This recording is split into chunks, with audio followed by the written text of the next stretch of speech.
Mungkin BW Purbanegara mau pakai itu untuk menunjukkan kepada penonton kali ya bahwa ketiadaan, ada dan tiada itu saling berdampingan satu Siklus sama lah ya. lain. Jadi kayak oh my god, gue jadi baru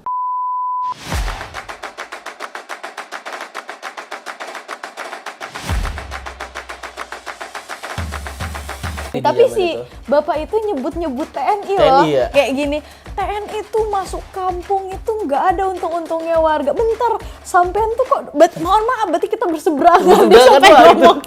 Manusia itu terbuatnya dari tanah, bakal kembali lagi ke tanah. Terus si Basri ngomong, nggak bisa ke air kah?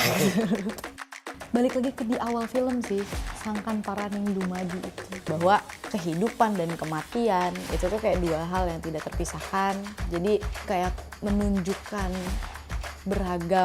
beragam respon terhadap kehilangan, terhadap kepergian.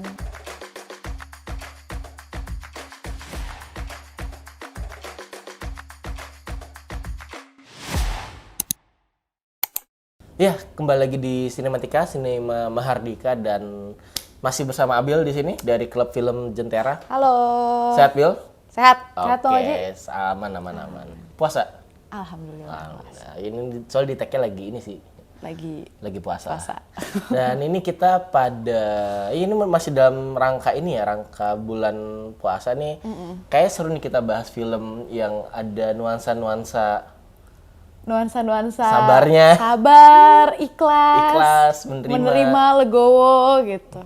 Dan kita pada kali ini kita akan membahas film Ziarah dari BW Purbanegara. Itu sebagai penulis, produser, dan juga sutradara ya. Dan ini kayak filmnya sempat rame ya beberapa waktu lalu di TikTok gitu ya, yang jadi apa sih namanya, yang jadi perdebatan di orang-orang TikTok gitu. Karena perdebatan terkait dengan ceritanya lah gitu. Oke. Nah, ini asik tuh. Sinopsisnya, Bil. Sinopsis film Ziarah. Iya. Jadi singkat cerita, dia mengambil latar di Gunung Kidul, Yogyakarta. Film Ziarah ini menceritakan perjalanan seorang nenek bernama Mbah Sri. Yang mencari makam suaminya yang sudah lama pergi berperang gitu. Nah, jadi nanti sepanjang film itu penonton itu diajak untuk mengakrabkan diri istilahnya dengan Jawa. Itu satu. Itu satu. Tapi juga dengan kemenangan dan kekalahan yang sering hadirnya bersamaan. Gitu. Iya nggak? Iya kan? Iya. Dan di samping perjalanannya Mbak Sri mencari makam suaminya, kita juga dikasih lihat bagaimana ini kisah cucunya Mbak Sri gitu ya. Iya. Cucunya Mbak Sri untuk kemudian bisa nikah gitu ya. Sama calon istrinya. Si Parto ya nama cucunya tuh. Dimana di adegan awal film itu dibuka dengan Parto sama calon istrinya lagi ngukur ya? Iya, lagi ngukur. Kalau filmnya ya ada bagian itu. Pas dibukanya kalau nggak salah, seingat gue pas dibuka scene tuh scene orang kuburan nggak sih? Kayak iya. Dan tapi ya ada scene yang dia lagi ngukur rumah pakai kayu-kayu gitu, dibikin denah. Jadi kayak di detik-detik awal itu kita dikasih gambaran gimana pandangan orang ketika dikubur gitu ya. Jadi kayak ada kita nge-shootnya itu dari liang lahat. Liang lahat. Terus kemudian ada orang yang ya sambil ini biasa baca-baca terus kubur tanahnya, jadi kayak lama-kelamaan ketutup tuh kameranya. Kamera. Terus kemudian scene-nya berubah ke arah si Parto dan calon istrinya ya lagi ngukur gitu. Nanti ini jadi kamar, ini nanti dapur. Terus nanti diprotes gitu.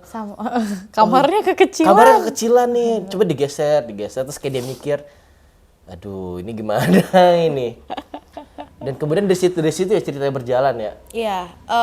Sebenarnya kalau aku nggak salah inget, sebelum kita masukin Parto tuh si Mbah Sri ada sempat ngomong ke Parto kalau dia tuh dapet mimpi bahwa si yang orang terkasihmu itu sudah ada di tempat peristirahatannya.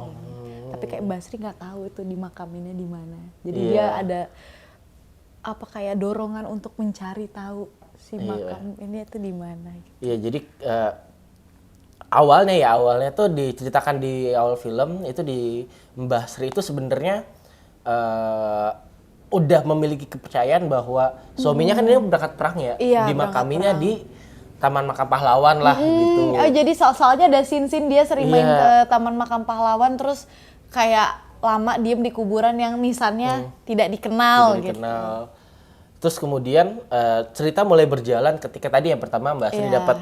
dapat apa sih namanya, dapat mimpi gitu. Terus kemudian ketika dia lagi ziarah ketemu nih sama temennya Iya, si siapa suaminya tuh temennya Pak Wiro ya, ya Prawiro. Jadi suaminya itu Prawiro ketemu sama temennya gitu bilang bahwa Pak Prawiro tuh gak dikubur di sini. ya.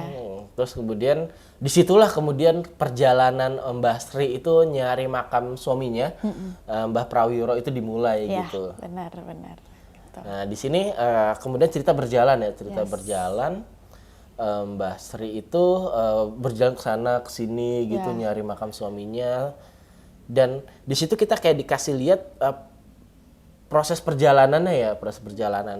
Dan di saat yang sama Mbak Sri ini perginya tanpa pamit. Iya, tanpa pamit gitu. Tanpa pamit tiba-tiba aja gak ada gitu. Sing Mbati durung bali po, Mas?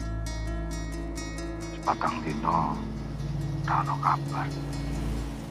Dan si cucunya ini dapat titipan kan dari almarhum orang tuanya untuk jaga Mbah Sri gitu. Ya udahlah akhirnya si cucunya jadi harus ngintilin Mbah Sri kemanapun tanpa dia nggak tahu kan Mbah Sri kemana perginya. Sayangane Pak Wiro sahih. Ya mbakipun pamit maju perang. Ning boten mangke. Jadi di saat yang sama Mbak Sri nyari info sana sini, kuburan suami saya di mana, si anak ini bebannya lebih berat lagi kan dia nggak tahu harus nyari ke siapa gitu. Itu sih yang akhirnya kita jadi ngikutin perjalanan dua orang tuh, anaknya dan juga Mbak Sri. Cucunya dan Mbak Sri. Ya. Nah lu itu kan itu ya tadi sinopsis singkatnya ya, gimana proses filmnya ini berjalan gitu. Nah kalau dari lu sendiri sih Bil, gimana lu ngelihat hal-hal menarik di dalam film ini? Oke. Kalau gue, ini film personal ya, pastinya personal banget buat gue karena. Oh, lu pernah nyari nenek lu hilang? Oh, enggak juga sih, jangan sampai sih, jangan sampai, amit-amit. Gak cuma personalnya karena ini membekas gitu film Indonesia yang sampai sekarang masih punya spot spesial lah di hati gue gitu.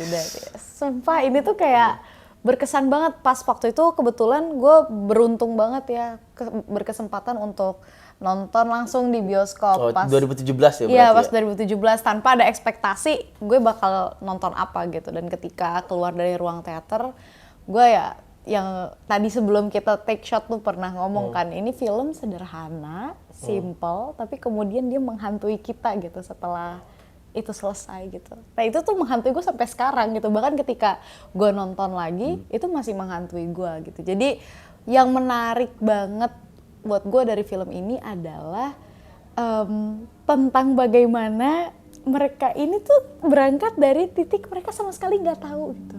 Kayak dua-duanya Mbak Sri sama si cucunya ini clueless abis gitu. Suaminya udah lama pergi perang, nggak tahu kemana kan. Dan ada satu bagian yang agak cukup membekas. Gue lupa yang ngomong siapa, tapi ada lain yang ngomong, kita terlalu banyak mendengarkan kata orang lain sampai lupa dengerin kata yang ada dari dalam diri sendiri. Nek awake dhewe kakek ngrungokke suarane wong liya. Awake dhewe ora iso ngrungokke suarane awake dhewe. Dan itu yang kayak buat gue mungkin itu jadi tema sentral dari film ini karena dia dengar dari si A katanya gini. Katanya suaminya gini. Katanya meninggalnya begini. Kata si B, enggak suaminya tuh belum meninggal, masih hidup gitu. Ada yang bilang, ya suaminya udah meninggal tapi kuburannya udah tenggelam kayak gitu. Sampai si Mbahnya sendiri kan ngomong, aku tuh bingung kata ini, kata yang itu, nggak tahu mana yang benar gitu. Menawi pesaranipun Pak Wiro mboten wonten. Sampai akhirnya si Mbah memutuskan untuk udah gue pergi aja ke makam yang katanya suami gue ada di situ. nggak peduli ada atau enggak, dia ngikutin kata hatinya sendiri gitu. Terus ya selain itu juga jadi perjalanan Basri ini seperti ngajak kita untuk mengunjungi kembali dan mendialogkan kembali masa lalu, terutama perang dan ya pelanggaran HAM mungkin, tapi lebih kayak kepada bagaimana perang itu tidak pernah memenangkan apa-apa gitu. Kayak karena ke konteks tentara tuh yang selalu dibawa di situ kan, kayak mulai dari perang zaman agresi militer yang Belanda, terus yang tentara masuk pas mau penggenangan waduk Kedung Ombo, terus habis itu ya banyak lah 65 juga ada di situ. Jadi sebenarnya dia secara subtil yang ngegambarin juga hantu dari masa lalu dalam wujud militer gitu di situ. Ya sih, lo ngerasa gitu gak sih? Kayak walaupun itu subtil gitu, kayak ternyata perang itu membuat orang banyak kehilangan ya gitu. Kayak itu sama ya yang pasti endingnya sih. Endingnya itu kita bahas nanti. Harus ada bagian khusus untuk ngupas endingnya itu. Gitu. Kalau lo sendiri, lo udah nonton nih Bang, yang bagian-bagian atau poin-poin yang berkesan gitu buat lo? Poin-poin berkesannya tadi mungkin sama kayak lo yang clueless gitu ya. Maksudnya kayak ini kayak kita dibuat bingung nih sepanjang film. Ini di mana sih nih makam suaminya dikuburin nih? Karena kalau di dalam film itu kan si Mbah Sri itu bertemu beberapa orang yang kemudian menceritakan nih, suami lu di sini loh kuburannya, suami lu tuh masih hidup loh, suami lu gini loh. Jadi kita tuh sepanjang film apa ya kalau gue bilang, knowledge kita sebagai audiens itu tumbuh setahap-setahap sama dengan karakter development dari masing-masing ini ya. Jadi kayak awalnya kan itu kalau di filmnya itu kita diceritain pertama nih Pak Prawiro itu ditembak di mobil yang dia Jeep mobil Belanda, Jeep Belanda Jeep gitu. rampasan. Karena disangka orang Belanda gitu. Terus kemudian dimakamkan di Alas Puncung. Alas Puncung, terus kemudian si tokohnya itu datang ke Alas Puncung, ternyata Alas Puncungnya udah jadi waduk ya. Udah jadi waduk, terus ya udah dia akhirnya nyekarnya di apa sih namanya di waduknya. Di waduknya gitu, di waduknya. Pokoknya gua semerep pesarane Pak Pawiro. Terus kemudian dikasih tahu lagi ternyata ini Prawironya yang orang yang berbeda gitu. Oh akhirnya nyari lagi. Jadi kayak proses pencarian itu kita dilibatkan itu kayak kita sendiri yang mencarinya gitu. Jadi kayak kita ini mungkin nggak satu karakter film yang menurut gue harus ada di tiap film, tapi nggak semua orang bisa melakukannya, yaitu gimana bisa menempatkan audiens sebagai orang yang terlibat di dalam ininya, di dalam film. Misalnya kayak kita berada di tengah-tengah film. Iya. Terus kemudian soal believable, itu kayak kita lihat nonton film itu kayak lihat orang tuh lagi nggak acting ya. Kayak kita nonton tuh ada warlock gitu yang lagi nongkrong di warung, tiba-tiba disamper sama Bapak tahu ini. Karena emang ini yang tadi bilang itu adalah yang bikin film itu sempat viral tuh waktu dulu, karena memang cast aktornya emang di cast asli orang Gunung Kidul yang tadi gue bilang. Jadi kayak screeningnya aja dia bukan di bioskop atau di apa, tapi di Gunung Kidul itu pada bikin tenda, terus layar tancap. Bahkan Mbah Sri aja kan pemerannya almarhumah ya, baru meninggal tahun lalu, almarhumah Ponco ya kalau aku nggak salah namanya. Ponco ya? Iya namanya. Nah itu dia juga asli orang Gunung Kidul. Inilah Mbah Ponco, seorang nenek berusia 95 tahun, warga desa Kampung, Kecamatan Ngawen, Kabupaten Gunung Kidul.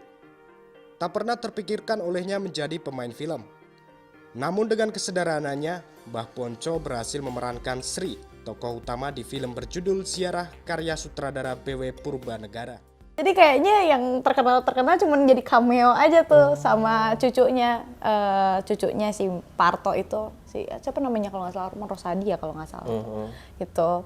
Nah itu sama bagian yang tadi lu sempat singgung soal dia akhirnya nyekar di waduk, kan dia tuh udah percaya kan kalau oh ya udah suaminya ada di situ, gitu. Terus siapa ya? bapaknya calon istri cucunya kan meninggal. Nggak yang si calon mertua cucunya tuh ngomong, manusia itu terbuatnya dari tanah, bakal kembali lagi ke tanah. Terus si Mbak Sri ngomong, nggak bisa ke air kah? Itu tuh kayak apa ya, kayak pertanyaan-pertanyaan mungkin inosen kali ya, tapi secara nggak langsung jadi kayak menampar. Pertanyaan spontan gitu ya. Iya, menampar kita yang Gak bisa balik ke air. iya, nggak bisa balik ke air. Itu menarik sih, maksudnya itu. Terus kayak dia dapat apa, kemudian itu tadi ya believable karakternya gitu. Jadi kayak bukan case-nya itu orang pemeran ini ya, aktor gitu yang kemudian disuruh untuk mendalami peran orang Gunung Kidul, tapi orang Gunung Kidul itu sendiri gitu. Iya, Jadi kayak iya. kadar believable ceritanya tuh kayak kita percaya banget gitu. Kita percaya misalkan ada orang nongkrong, itu orang nongkrong gitu. Bener-bener. Atau kayak ada orang yang di situ ada scene ada orang yang bunuh diri, terus kayak ada orang gotong gitu. Kita percaya gitu. Iya, Kita karena- percaya kayak ngeluhnya gitu. Wes, aku tuh mimpi buruk kemarin tuh. Gantung. Terus apa sih namanya? Akhirnya lihat kan sekarang nih kita ngurusin orang bunuh diri. Iya. Itu kayak dia ngambil folklore setempat juga kan. Oh iya, jadinya. iya. Nah, terus juga itu juga tuh lu bilang folklore. Ini tuh filmnya kental banget sama budaya Jawanya Iya, ya. sangat. Budaya Jawanya. Kalau di situ diceritain Mbak Sri sama Mbah Prawiro ini memiliki sepasang keris ya. Iya. Sepasang keris, terus kayak ada salah satu bagian film diceritain bahwa oh ini keris yang berpasangan itu akan menemukan satu sama lain gitu. Terus kemudian dibacain kerisnya kayak bisa ngarah gitu ya. Iya, ngarahin Mbah Sri harus melangkah kemana gitu untuk nyari makamnya. Dan ternyata di akhir film juga ketemu ya itu Ketemu kerisnya. kerisnya, pasangan kerisnya ketemu gitu. Dan memang kental sama budaya Jawa, bahkan dari awal film ya dia udah masukin backsound. Mungkin buat orang yang nggak nonton trailernya, yang bakal dibayangkan ini film agak mistis gitu unsurnya, Iya, tapi iya. sepanjang film justru kayak ada jenakanya juga gitu. Jadi di awal tuh memang ada lagu yang aku tangkep liriknya itu Sangkan Paraning Dumadi. Jadi kalau aku lihat-lihat dan aku pernah dengar lah dalam falsafah kebudayaan Jawa itu tuh untuk menggambarkan siklus kehidupan gitu. Jadi kayak ya dari ada ke tiada, dari tiada ke ada kayak gitu. Jadi lebih kayak mungkin BW Purbanegara mau pakai itu untuk menunjukkan kepada penonton kali ya bahwa ketiadaan, ada dan tiada itu saling berdampingan Siklus satu sama lah ya. lain. Jadi kayak oh my god, gue jadi baru gue baru yang tadi gue sempat ngomong kemenangan dan kekalahan yang sering kali datang bersamaan.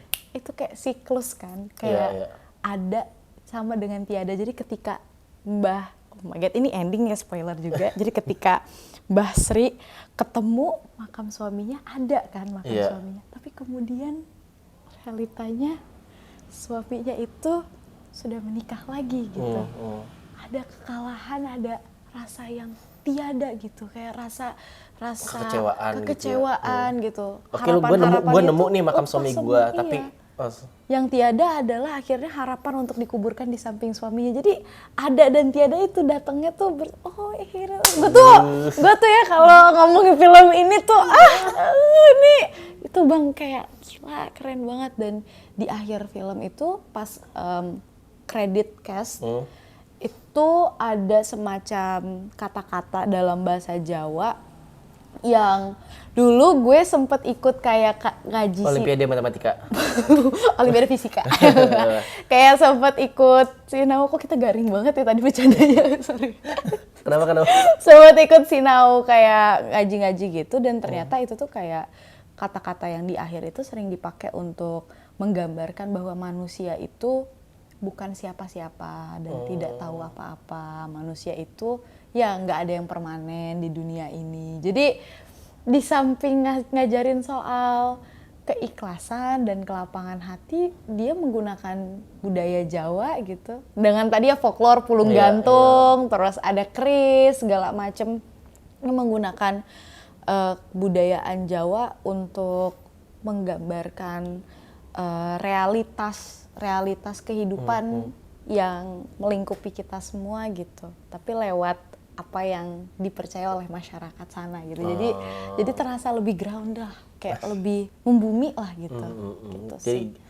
iya. Jadi kayak apa sih namanya? Ini kan sebenarnya ceritanya gimana Mbah Sri nyari makam suaminya Mbah Prawiro biar punya apa sih namanya, punya keinginan gitu ketika dia mati dia dimakamin di samping makam suaminya gitu. Tapi ternyata di akhir film ya, ini spoilernya, ketika Mbah Sri akhirnya lewat berbagai macam apa sih namanya, berbagai macam perjalanannya, dia nemu nih makamnya nih, tapi makamnya ternyata udah ada apa sih namanya, makam pasangannya gitu, udah ada makam pasangannya. Makam pasangannya. Nah itu kan kemudian akhirnya dia pingsan lah di situ lah, dipingsan. Kayak gitu. Mungkin aku ngelihatnya, aku bahkan mikirnya lebih kayak ke dia udah capek gitu, jadi kayak gitu. Ya kalau pingsan kayak udah tua gitu loh. Iya. Terus karena nggak lama dia bangun lagi untuk ini kan Nyekar bersihin makam suaminya. Habis jauh sih perjalanannya, kayak muterin satu Jogja deh kayaknya itu buat nyari makam suaminya. Tapi itu kan sempat rame ya di Twitter gitu, kayak apa sih namanya, Twitter, di TikTok ya, di TikTok orang-orang yang kemudian mendiskusikan nih suaminya jahat gak sih nih, istrinya nungguin lama di rumah gitu, harap-harap cemas suaminya balik apa enggak, tapi ternyata suaminya apa sih namanya, nikah sama perempuan lain gitu. Tapi di situ kemudian kan kita lihat ya, sepanjang cerita ada salah satu bagian nih yang ngejelasin bahwa suamimu tuh sempat pulang ke rumah, tapi ternyata rumah kalian tuh diberondong sama senjata, peluru gitu. Suamimu ngira nih kamu udah mati. Terus kemudian dia cerita, wis enggak tuh, dengan logatnya ini ya, logatnya Mbak Sri ya. Mbak Sri, aku nggak mati kena tembak, aku Sembunyi di lubang yang ada di rumah. Jadi di situ tuh kayak apa sih namanya, segala ada kesalahpahaman, ada konflik, ini ya kayak konfliknya ya. Jadi kayak pada saat itu ya di agresi militer Belanda, gue lupa kedua ya, kayak kedua. Kelas 2 disebutnya di situ. Kelas 2. Kelas kedua. Kelas kedua. Terus si Mbah Prawiro berangkat perang, rumahnya Mbah Sri diserang. Ketika dipulang dia ngira istrinya udah mati, dia pergi perang lagi, ketembak, terus kemudian diselamatin sama siapa? Mbah Kyai Husodo. Ki Husodo. Terus di situ dia menikah lagi dan akhirnya menghabiskan hidup di sana gitu si Mbah Prawironya. Jadi kayak aku sih menurutku justru film ini tuh mau keluar dari hitam putih baik jahat gak sih? Kalau aku sih ngeliatnya gitu ya, kayak si film ini tuh justru gue nangkepnya ya, apa yang gue dapat dari film ini, bagaimana kemudian mungkin pas gue pertama nonton kesan gue kayak gila ya gitu, kayak gila ya anjir suaminya nikah lagi gitu. Emang semua laki-laki sama aja. Kasih gue sampai segitunya gitu, lebih kayak anjir, karena kan kita ngikutin tuh si Mbah ini udah tua, terus jalan kaki panas nyusurin Jogja, nyari makam suaminya, naik turun bukit, masuk keluar kampung yang dia sendiri nggak punya siapa-siapa, nggak kenal siapa-siapa di sana gitu. Dengan usia udah serentak itu, mungkin itu kali yang dirasakan sama Mbah Sri ketika pertama menemukan fakta itu, dan itu yang dirasakan sama semua penonton, gue rasa bahwa anjir gitu. Tapi kemudian kita diajak untuk berefleksi lewat tindakannya si Mbah Sri yang kemudian memutuskan untuk membersihkan makam si istri yang baru dinikahi lagi sama Mbah Prawiro gitu. Membersihkan makamnya, terus menaburkan bunga di atasnya. Kita jadi diajak refleksi. Mungkin gue yang ngelihatnya ini tuh mau menunjukkan ada sisi kehilangan yang mungkin jarang dieksplor oleh banyak orang ketika berbicara soal perang ya. Kalau gue yang ngelihatnya, karena kita tuh sering kali selalu meromantisir perang gitu. Kita mengglorifikasi perang sebagai satu arena unjuk kegagahan antara satu kekuatan politik dengan kekuatan politik lain, tapi kemudian kita jarang nih ngobrolin kehilangan yang kayak gini gitu loh. Iya. Dan ini tuh kayak kayak hilang kan? Ini hilang, tapi kemudian dari film ini kita diajak untuk ngunjungin itu satu persatu tuh. Dengan dialog-dialog sama veteran atau sama warlock yang denger-denger katanya kayak gitu. Jadi di akhir tuh justru mungkin lebih kayak ke itu siklus yang mungkin penuh dengan ketercerabutan ya, kayak mindahin orang dari sini ke sana gitu. Kayak mindahin orang ke sana ke sini, dari tanahnya dipindahin sampai akhirnya relasi antara satu orang sama orang lain juga jadi berantakan dan lain sebagainya. Jadi penuh dengan jelimet lah perang itu, dan itu adalah salah satu hasil dari peristiwa yang jelimet dan relasi yang sangat jelimet gitu. Dari perang, dan perang yang nggak ada yang menang gitu. Di setiap perang tuh nggak pernah akan ada yang menang gitu. Dan itulah, ini menurut gue adalah kisah kehilangan yang nggak pernah dibicarakan orang. Gitu. Tadi gue sepakat sama yang lu bilang ya, ini kan terkait perang-perang. Kalau kita ngomongin perang itu adalah hal yang sifatnya besar gitu, penuh dengan cerita-cerita heroik. Padahal sebenarnya ada hal-hal yang kemudian luput dari cerita-cerita perang itu, yaitu orang-orang yang kehilangan gitu. Bagaimana kemudian si Mbak Astri itu awalnya merasa kehilangan ketika suaminya dikatakan gugur dalam perang gitu. Kayak di situ dijelasin ya, misalnya kayak apa sih namanya? Jadi di Mbak Astri ini ketika dia berjalan, dia ketemu banyak berbagai versi ya terkait dengan suaminya. Yang pertama dibilang suaminya mati di alas puncung, terus kemudian dibilang suaminya itu orang yang pemberani gitu, orang pemberani sampai dia disuruh jadi mata-mata di kota. Ada cerita lagi dia ketembak tapi dia selamat. Dan cerita juga bilang dia jadi pengkhianat ya. Dia ditangkap sama Belanda, terus kemudian disuruh jadi mata-mata untuk ngambil untuk jadi apa namanya? Untuk menjarah. Jadi kayak menjarah logistik, sampai di situ ada lagunya gitu. Iya, ada lagunya. Hati-hati Londo datang gitu. Jadi kayak banyak kayak cerita-cerita detail-detail perang yang kemudian diceritakan di sini, dan gak cuma soal perang agresi militer Belanda yang kedua juga, tapi ini ya kalau gue salah satu poin menariknya, ada banyak cerita-cerita sejarah yang diceritakan di sini secara eksplisit lewat narasi-narasi orang gitu. Pertama mungkin ya ada yang paling inilah agresi militer Belanda kedua gitu. Kemudian ada lagi peristiwa 6566 itu yang ada Ki Husodo ya. Ki Husodo itu dia dianggap sebagai orang yang terlibat sama PKI, itu akhirnya dihabisin di ini di tahun-tahun 6566. Ada juga penggusuran Kedung Ombo itu ya, Alas Puncung. Yang di situ diceritain, oh ini warga nolak adanya pembangunan waduk karena kalau nggak salah waktu itu dibilang ini ya, apa sih namanya, ganti ruginya rendah ya. Terus kemudian malam-malam apa sih namanya, pada kebangun rumah udah tergenang gitu ya. Terus pada panik ngabinin rumahnya. Jadi dan di situ kayak ada semacam kita melihat tadi kalau lihat bagaimana proses atau juga bagaimana masyarakat itu melihat adanya terkait dengan apa eksistensi dari tentara itu sendiri gitu. Misalnya nih di tahun 40-an oke lah itu agresi militer Belanda, orang-orang pada respect gitu, orang-orang pada hormat karena dia apa yang namanya? Dia melawan penjajah. Melawan penjajah gitu ya. Terus kemudian di Kedung Ombo diceritakan fakta sebaliknya gitu. Jadi situ ada cerita nih warga yang terdampak, kayak keturunan dari warga yang terdampak penggusuran pembangunan Kedung Ombo, bilang tentara itu justru merugikan warga. Iya, ngeganggu hidup warga kampung. Iya, bikin gak tenang. Soalnya kan di situ ada scene gitu. Jadi kayak si siapa Parto itu ngomong sama warga, terus kayak dia ngomongin, wah ini tentara gini. Dengan terus tujuan mau cari kakeknya kan sebenarnya. Terus warganya ada yang tersinggung. Loh, Mas, maaf nih, sampean dukung tentara. Wah, di situ langsung. Itu gua kalau di posisi Parto juga panik sih. Apa nih? Tadi dulu apa nih? Oh, ternyata itu adalah dua peristiwa yang berbeda kan di situ Parto.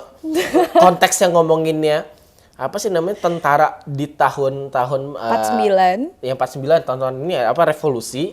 Sedangkan si Bapak warganya ini ngobrol soal di Orde Baru ya, TNI. tentara di Orde Baru, ABRI kalau waktu itu. ABRI. Oh iya Masih ABRI di Tapi zaman si itu. bapak itu nyebut TNI TNI loh. ya? Kayak gini, TNI itu masuk kampung itu nggak ada untung-untungnya warga. Bentar, sampean tuh kok mohon maaf berarti kita berseberangan. Dia Berseberangan, sampai wah, ngomong. itu lucu Dia sampai banget ngomong gitu. Mohon maaf berarti kita berseberangan. Dia maaf Pak, tapi dia nggak ngerti kan kenapa. Saya pikir itu kan ngelawan penjajah. Sampean ngomongin tentara yang mana nih gitu.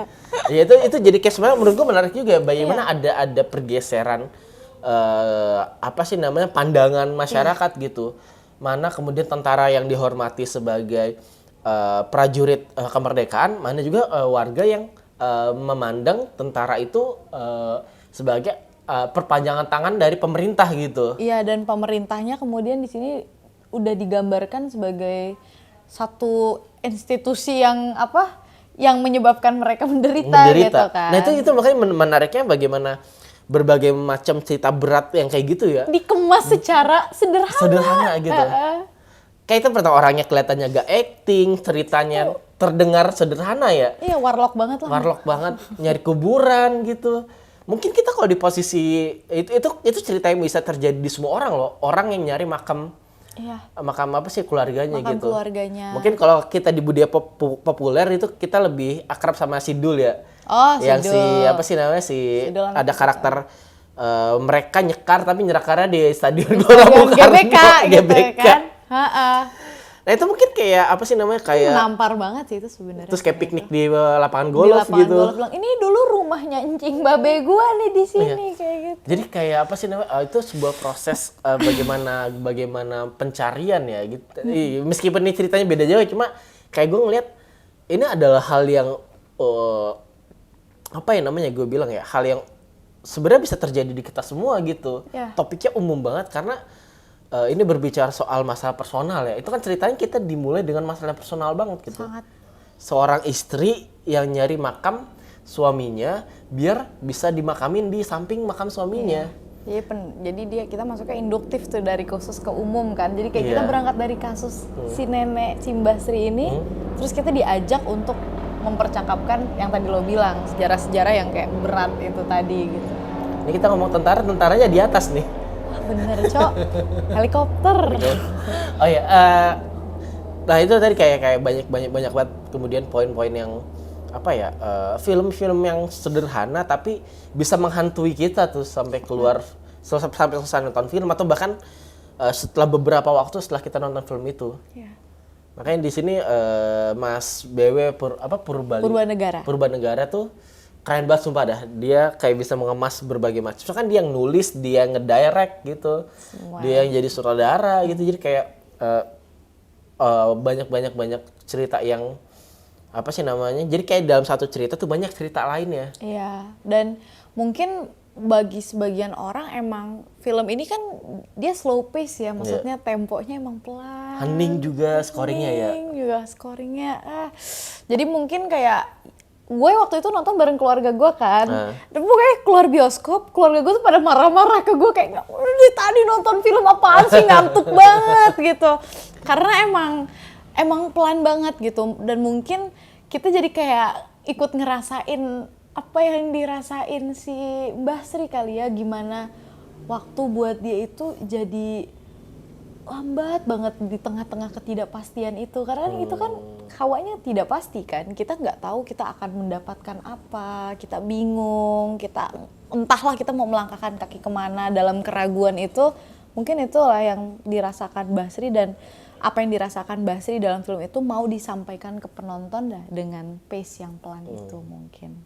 Dan itu tadi yang gue bilang semua ceritanya believable banget dan karakternya tuh selain gue mau ngasih satu underline, selain mereka jatuhnya itu sangat apa sih namanya ya tadi ya believable, kita percaya bahwa oh ini orang emang kayak gitu. Terus kedua karakter yang jadi sentral dalam ceritanya itu punya sesuatu apa ya sesuatu yang memorable lah bahasanya. Misalkan kayak Mbak Astri-nya atau si Partonya atau calon istri Partonya gitu.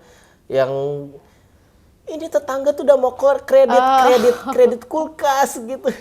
Jadi maksud lo memorable berarti kayak punya karakter Karakternya. penokohannya tuh kuat Iya. banget ya tiap. Jadi kayak karakternya kuat bukan karena dibuat-buat, tapi karena karakternya kuat karena apa ya, naskahnya bagus, sama dialognya bagus. Bahkan sampai ke arah gesturnya. Parto tuh menurut gue karakternya tuh gesturnya bagus banget gitu. Iya ya. Iya, dia tidur di rumah yang udah mau roboh. Dia pusing terus panjang cerita. Atau kayak Mbak Sri yang diam, dia tuh dialognya gak banyak. Tapi kita lebih banyak lihat gestur wajahnya. Badannya itu gerak, dia bengong di bis kota ya, dia bengong di pos kota. Ngeliatin keluar jendela gitu Iya, kayak, iya. ini suami gue mana lagi? Di Atau kayak karakternya si ini anaknya Ki Husodo Oh, yang bantuin Mbah Sri nyari makam ya. yang terlihat seakan-akan bantu. Padahal sebenarnya menyesatkan dia, dia. iya, Sengaja sih sebenarnya. Jadi kayak ada karakter, jadi kayak ini kan Mbah Prawiro itu terluka terus dirawat sama ada apa bahasanya ya, tokoh. Tabib lah, kayak tabib kampung Ya, ada lah. Ki Husodo gitu, terus kayak akhirnya kan di sana itu Ki Husodo punya anak dan anaknya itu yang tahulah gimana ceritanya Prawiro setelah dirawat itu.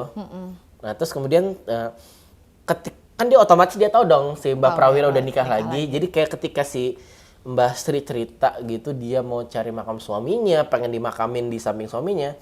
Dia berusaha menyesatkan biar menjaga perasaan Iya, Mbak Srinya. menjaga perasaan Mbak Sri. Jadi kayak Mbak Sri lagi jalan nih, padahal sebelumnya udah dibilang kan, nggak ada yang kemarin ya, kan itu hari kemarinnya dia jalan terus. Sebelum Mbak Sri sampai di rumah persimpangan itu si kakek ini udah duluan. Kalau ada yang nanya makam ini suruh arahin ke sini ya. Lo kan arahnya ke sana. Udah jawab aja arahnya ke sini gitu. Jadi Mbak Srinya kayak disasarin lah istilahnya. ke makam yang salah gitu. Ya walaupun sebelumnya kayak sama si sebelumnya sama si yang anaknya itu yang kakek itu kan dibilang, oh Powirto saya taunya bukan Prawiro. Iya. Tapi Mbak Sri dengerin, udah pokoknya gue tetap mau datengin makam itu gitu. Nah tapi disasarin dan akhirnya baru ketahuan pas dia mau pulang Pas kan. mau pulang, di mobil. ini saya antarin sampai Terminal aja ya. Oh iya, emang Mbak dari mana? Oh saya habis dari makam ini. Nyari makam. Nyari makam di sini. Oh tadi bukan makam itu, Iya makam dia itu di cerita sini. gapura kan Iya. Mbak, yang ada gapura tuh bukan makam Muktiloyo katanya. Makam Muktiloyo nanti saya antar gitu ya, pas diantar ketemu lah gitu. Nah, jadi kayak ini film apa ya, bercerita sedikit dan bercerita sedikit tapi kita mengetahui banyak hal gitu. Sepanjang ceritanya. Nah ini menurut gue salah satu gimana kita bisa mengatakan satu cerita itu bagus atau enggak adalah ketika kita bisa banyak mendapatkan, ini film bagus ya, kita bisa mendapatkan banyak hal gitu tanpa kemudian dikasih tahu lewat dialog. Ya. Kalau film Indonesia kan suara dalam hati, lihat saja kalau misalkan ini. Tapi kalau di situ kayak kita bisa mengetahui karakter perasaannya lewat ekspresi wajah, gestur badan gitu. Apa sih namanya? Atau juga dari misalkan kayak intonasi. Jadi kayak gak semuanya diceritain tapi kita tahu banyak hal. Bahkan background musiknya juga udah menceritakan gitu. Background iya, musik, opening segala macem. Ya gue sepakat sih karena film, gue tuh belum nemu lagi loh film yang kayak film Indonesia yang kayak gini gitu. Jujur gue belum pernah, bahkan gue membandingin sama film-film barat tuh gue belum nemu yang, karena ini tuh membumi banget gitu loh Bang, kayak ini tuh bisa kita temuin di kehidupan kita sehari-hari gitu. Dan dia berangkat dari apa yang dekat dengan kita, nggak muluk-muluk jauh ngomongin hal yang mungkin kita nggak akan pernah bersentuhan. Perbaikan gitu. kehidupan bangsa dan Nah, negara. Apalah Indonesia itu. ikut Piala Dunia U20 gitu. Lagi panas. Lagi panas. Ya jadi dia tuh, iya yang tadi lo bilang sebelum kita ini, lo bilang ini film kayak apa, lu samain tadi kayak La Casa de Papelnya siapa? Oh ini menurut gua kayak inilah kayak La Casa de Papelnya aduh gue lupa siapa Tadi penulisnya. baru aja lu omongin. Penulisnya maksudnya kayak cerita yang pendek, singkat tapi menghantui kita selepas kita membaca karya ataupun menonton karya itu. Iya, dan itu sederhana, menampar, tapi juga dekat gitu. Jadi bikin kita sesak ya. Sesaknya tuh dalam arti kata, kalau gue ya ngerasa nyeseknya tuh bukan sekadar kayak anjir lah nih udah nyari jauh-jauh tahu-tahu suaminya nikah lagi gitu. Kalau gue yang ngerasanya justru sesaknya adalah sepanjang pencarian makam Mbah Prawiro, Mbah Sri itu menyadari bahwa dia sebenarnya udah kehilangan banyak sekali. Karena dia terlewat banyak sekali momen kan gitu. Dia udah kehilangan banyak sekali gitu.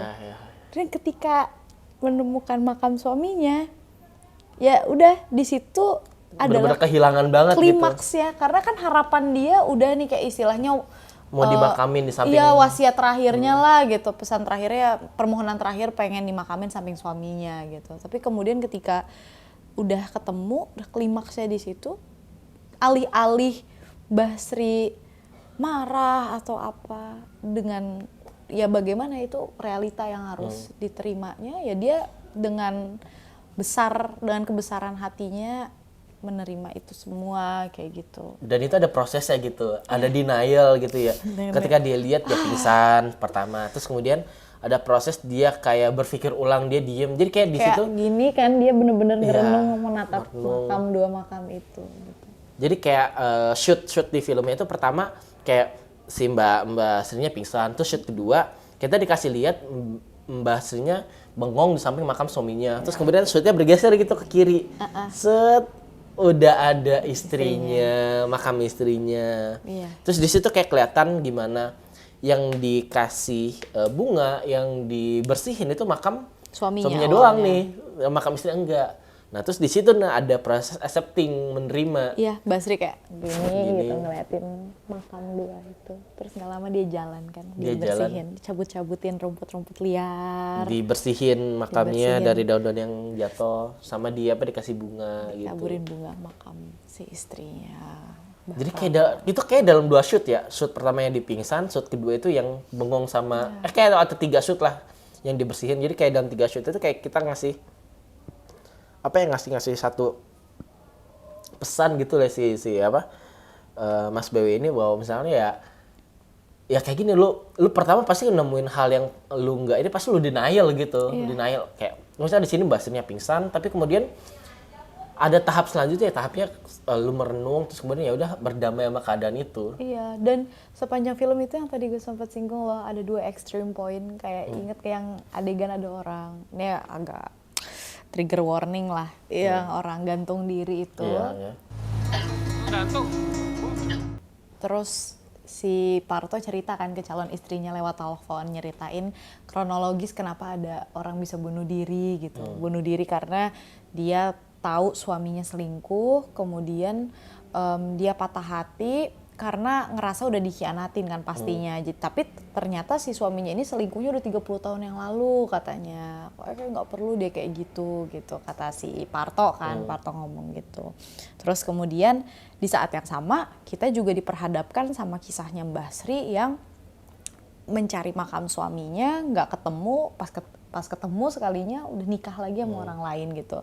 Tapi kalau gue sih alih-alih membandingkan, gue ngerasa menunjukkan kita cara-cara orang merespon kehilangan. Iya benar.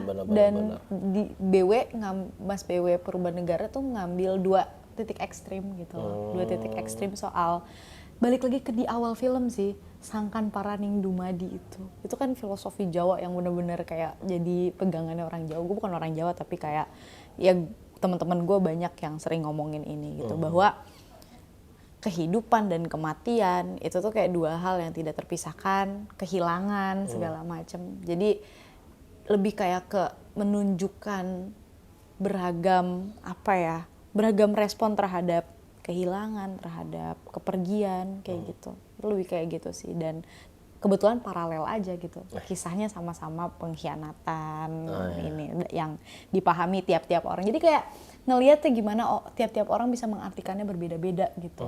Dan tergantung sama posesionalitas tiap si orangnya gitu. Kayak misalnya mungkin Basri karena dia sudah hidup dalam waktu yang sangat lama gitu, umurnya udah 90 tahun dan dia kayak ya maksudnya mau ngapain lagi gitu loh. Ya udah ini harapan terakhir gue, tapi ketika harapan terakhir gue nggak bisa gue dapatkan ya. Jadi dia sudah ditempa oleh berbagai ini kali ya.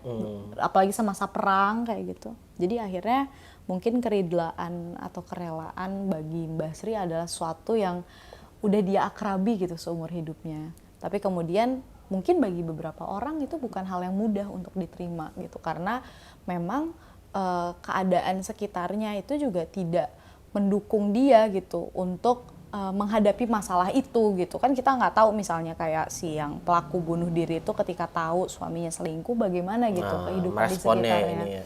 Dan lingkungan sekitarnya bagaimana kan kayak kamu yang kayak gitu aja dipermasalahin, alih-alih misalnya diajak si perempuannya diajak ngobrol, didampingi, kita kan nggak pernah tahu gitu. Jadi kayak justru kita dikasih lihat lah intinya dengan bagaimana tiap-tiap orang merespon kepergian atau kehilangan gitu. Dan dia berangkat dari two extreme point. Menurutku tuh menarik banget sih. Nah, lu ngomongin soal kepergian dan kehilangan itu di akhir film nih. Itu yang tadi itu itu. kita dikasih lihat shoot dari perspektif. Jadi kayak nanti di akhir film si anak dari Ki Husodo sama Mbah Sri itu buat 2 petak lahan Kayak gitu. bentuknya kayak kuburan. Bentuknya kayak kuburan. Nah, lu nangkepnya apa tuh? Lo dulu deh.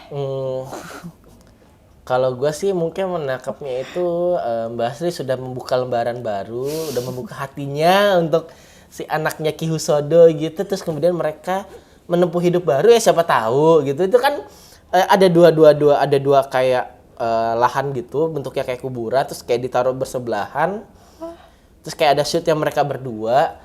Ya siapa tahu kan Valid Mbah Sri aja sih, valid sih ya. membuka lembaran baru. Kalau Move on mbah ininya. Kalau umur 90 tahun gitu move on. Iya gak ada Ada sih posibilitas ya. gak ada kata terlambat untuk memulai cinta yang baru kan ya. Anjir. Sialan. Kalau Kalau gue nangkepnya gue inget ya ke waktu dulu gitu gue pas nonton itu gue bertanya-tanya kan. Karena sini gini loh.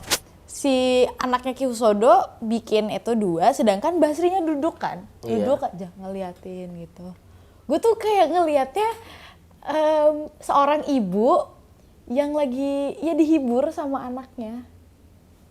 Kayak karena ibu mana yang terhibur ketika anaknya bikinin kuburan? karena itu harapan yang dimilikin sama Mbak Sri dari awal sampai akhir, dan ketika itu nggak bisa didapatkan kayak seenggak-enggaknya mungkin anaknya si Ki Husodo ini mencobalah untuk membuat 2 petak gitu loh, dua petak kuburan yang mungkin kayak bikin alternate universe. Mbahnya kan cuma ngeliatin aja gitu, ngeliatin aja alternate yang kayak ya Siapa tuh dia bilang udahlah. ini nanti makam kita berdua ya say. Sialan anjir. Gak, di gue itu gak masuk tapi itu valid. Tapi buat gue lebih kayak ke bagaimana. Itu tuh jadi kayak perdebatannya gitu, kayak banyak orang-orang Iya. memperdebatkan kalau misalkan hal yang gue omongin itu terjadi, itu kayak menegasikan seluruh Filmnya. isi filmnya. Kalau Nah, mungkin lu di sisi yang kayak gitu ya. Enggak sih, Enggak sih. kalau gue sih ngelihatnya ya itu tadi ya. Kalau gue sih lebih kayak ngelihatnya secara linier ya, secara linier perkembangan filmnya. Di akhir kan si anaknya ini berusaha untuk, aduh gimana nih caranya biar si Mbak Sri nggak tahu, pasti sakit hati gitu loh. Dan ketika dia tahu makam itu kan si anaknya ini sebelumnya nggak tahu kan, kayak karena yang ngasih tahu supirnya kan, bukan si anaknya Ki Husodo. Iya. Terus tiba-tiba mungkin si sopir yang tadi di kontaknya ngabarin dia di makam nih nganterin Mbak Sri, tok langsung ketahuan dong. Akhirnya mungkin di situ gue ngelihat itu ada dialog, itu ada percakapan, di situ dibuka cerita gimana dulu akhirnya Mbah Pawiro sampai ketemu si yang istri barunya nikah lagi, mulai kehidupannya gimana, dan mungkin di situ udah jadi titik acceptance Mbah Sri. Maka dari itu mungkin adalah inisiatif dari siapa anaknya Ki Husodo untuk kayak antara mereka ulang bagaimana siapa yang tahu kalau ternyata dia yang kemudian membangun makamnya gitu untuk mereka berdua, mereka ulang gimana itu dibangun gitu, karena misalnya Mbak Sri pengen tahu lengkap ceritanya, atau bisa juga itu salah satu cara yang kayak salah satu cara yang kayak ya udah deh gitu, kita bayangin aja ya, kita jadi punya dua kesimpulan yang berbeda gitu. Oke.